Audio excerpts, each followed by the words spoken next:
Picture the President of the United States climbing into a horseless carriage for the very first time, while crowds gather to watch this mechanical marvel that goes a whopping 14 miles per hour.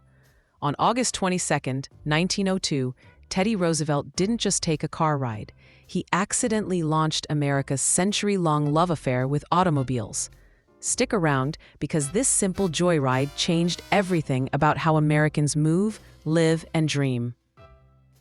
August 22, 1902, Hartford, Connecticut. While most Americans are still getting around on horses, buggies, and their own 2 feet, President Theodore Roosevelt is about to make history in the most American way possible, by being the first to try something new, loud, and slightly dangerous. Let's set the scene. In 1902, there were maybe 23,000 automobiles in the entire United States. That's fewer cars than most shopping mall parking lots today. Most Americans had never even seen one, let alone ridden in one. Cars were considered rich men's toys, mechanical curiosities that scared horses and probably wouldn't catch on. Enter Theodore Roosevelt, a man who never met an adventure he wouldn't try. TR was the guy who charged up San Juan Hill, explored the Amazon, and boxed in the White House.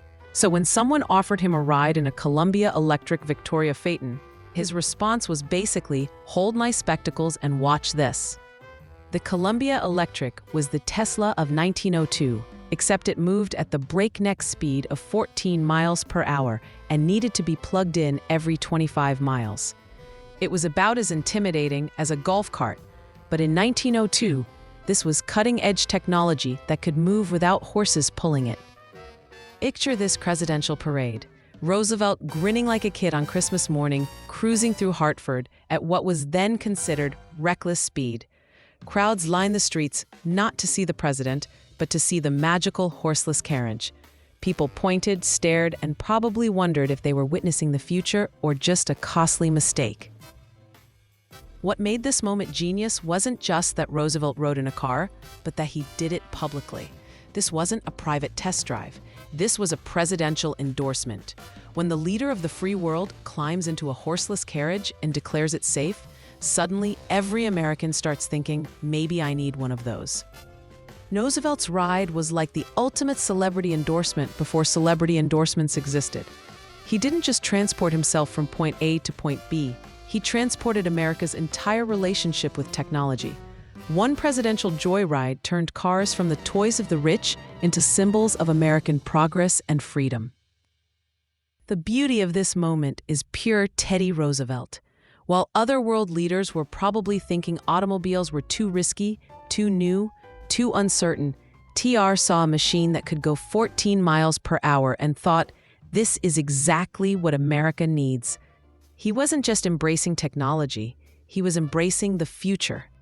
Fast forward 122 years, and that simple presidential car ride has evolved into a culture where Americans drive 3 trillion miles annually, where getting your driver's license is a rite of passage, and where the presidential motorcade involves 40 vehicles and costs thousands of dollars per mile. All because Teddy Roosevelt said yes to a 14-mile-per-hour joyride.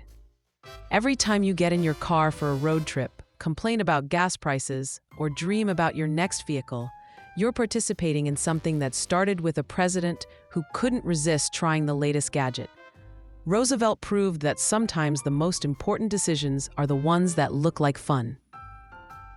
Theodore Roosevelt's historic car ride reminds us that progress often happens when leaders are willing to look ridiculous for the sake of the future. He could have played it safe and stuck with horses, but instead, he chose to trust in American innovation and ride into history at 14 miles per hour.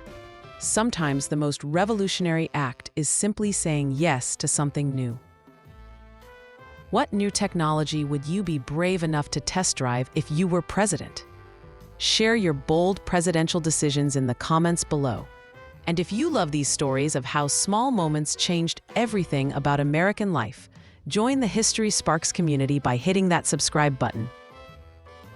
Because the most critical journeys often start with a single ride, and we're here to celebrate every mile of American ingenuity.